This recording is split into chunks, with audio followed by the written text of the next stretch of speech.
Okay. And they really didn't talk about what he was doing to significant what he was doing now. But they really depicted it as, this is a clear case of the government harassing me because of what I had said back about Groom Lake. I don't think he had too much into it. Okay. But what does the Vice article say? The Vice article is saying that no evidence of the existence of Lazar's element 115 has ever surfaced. However, in the article, according to Lazar, this alien artifact is a highly radioactive element that allows airspace. You already covered this. Yeah. And he went on Larry King at some point in the past and said, there's a super heavy element. It's a unique element. When exposed to radiation, it produces its own gravitational field. The article here doesn't really talk about any evidence produced by the FBI of the raid, but it does seem to indicate that the conspiracy theorists have jumped on this as clear evidence of the feds trying to silence him, right?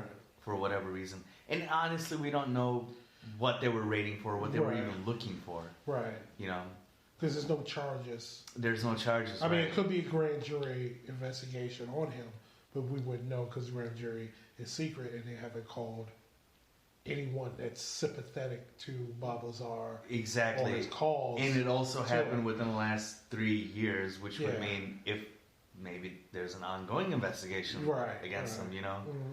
But like, what you were saying is probably more than likely the case. If it is a part of a grand jury, we'll never know. We'll never know, yeah.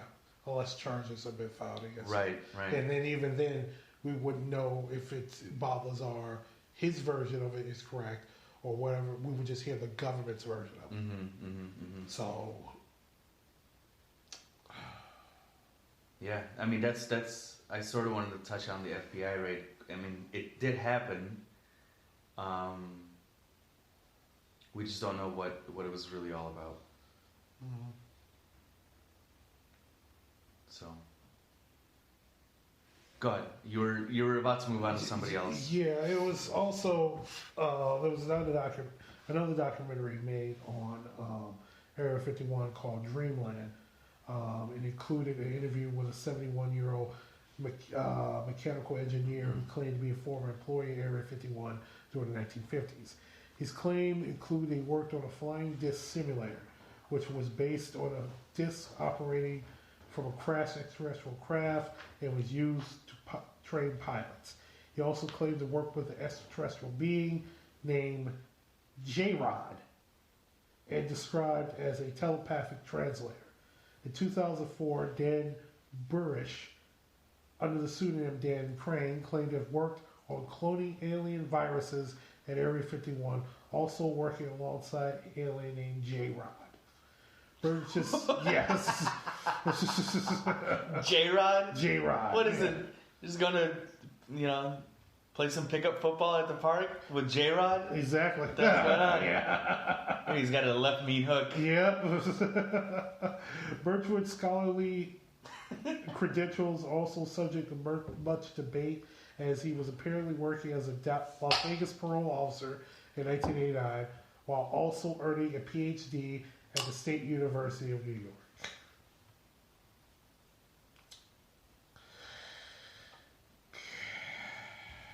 Okay. Any more information about this man? No. Okay. Oh, man. Especially since you're trying to earn a PhD while you're working as a parole officer. Okay. So what do we think about him? Bob Lazar or the whole thing? Bob Lazar and this other guy too. Well, Dan Burchell seems like a con artist, so I'm not thinking too much about him. Bob Lazar is... I don't know whether to believe him. He's fascinating. Okay. But I don't know whether Fascinating in a good way or fascinating in a both, a good and bad way. Okay. Like you don't believe his story? I personally don't believe his story, But what is he doing that the FBI wants to fuck with him? If he's not doing anything illegal, then why is the FBI fucking with him? Because it's one thing you go, okay, I see LA technology. No, it's not true. Whatever, you fucking nut. Go ahead and spread that fucking rumor as much as you want. You're doing us a favor because you give disinformation to what we're really doing in Area 51, which I think is more important. What is going on is the environmental impact that's going on in Area 51 and how it's affecting the people that are working there. I think that's more important. But if Bob Lazar, what he's saying is true, then I guess I have a question for you. Yeah. If this man was so dangerous with his information to the FBI and the CIA, why did they wait 20 years to raid his offices? I don't know. You know? And also, something that I didn't mention a second ago, according to the official report actually released by the FBI about the raid, they say that sometime in March 2017, a woman provided the FBI with her deceased brother's element collection, which Lazar agreed to sell through his website. According to the report and Lazar, thallium, this element, was indeed one of the elements in this collection. And essentially saying that the person who died might have died because of this element. Right. According to this article here. That's what the FBI is claiming, that they were looking for a radioactive element that might have killed this person. So whether or not that's made up by the FBI or whether or not that's the actual reason for the raid, you know, there's that. If you're going for what the FBI is saying, then why the fuck is Bob Lazar holding on to a dangerous, potentially an element that could kill you? Why is he hanging on to this? If he has a PhD in all these sciences, he would know that. Which comes like. And again, at the end of the day, it's like, okay, is he really this PhD holding, MIT going scientist, or is that full of shit too? Because if that's full of shit, then your whole fucking story is full of shit. I mean, that's why it's so fascinating to me. Bob Lazar, because you have all these questions with Bob Lazar. I mean, it's hard to erase people from existence. I mean, he could just be like a shoddy salesman, right? Because in here, a shoddy businessman, I should say. Because in here it says in 2003, the raid that happened in 2017 wasn't the first time that his company has been raided. In 2003, after he unwittingly sold federal agents banned chemicals used in the manufacture of illegal fireworks, Lazar's home was raided by the Consumer Product and Safety Commission. Yeah, I went over that. Right. Yeah. So it's not the first time he's had a run with the law. Yeah, but at the same time, if you're just a shitty businessman with no fucking degrees, how the hell did you get to work at Area 51? Yeah, that's a question. Because they don't just take anybody. No. Because we would have jobs at Area 51. Like shit, the goddamn janitors got to go through fucking extensive security clearances, and not only that, has to be one of the finest janitors on the face of this earth. This is yeah, I don't know. I mean, and has to be a master of custodial arts. We're not the only ones sort of confused by Bob Lazar, right? Mm-hmm. You know, for some ufologists, Bob Lazar is a black eye on a field that they're desperately trying to have gained mainstream legitimacy. Mm-hmm. And others in the ufology field see him as a truth teller. Right. So there's detractors even in the ufologist community. Mm-hmm. You know, some see him as a snake oil salesmen, essentially, Mm. and others see him as the truth. So,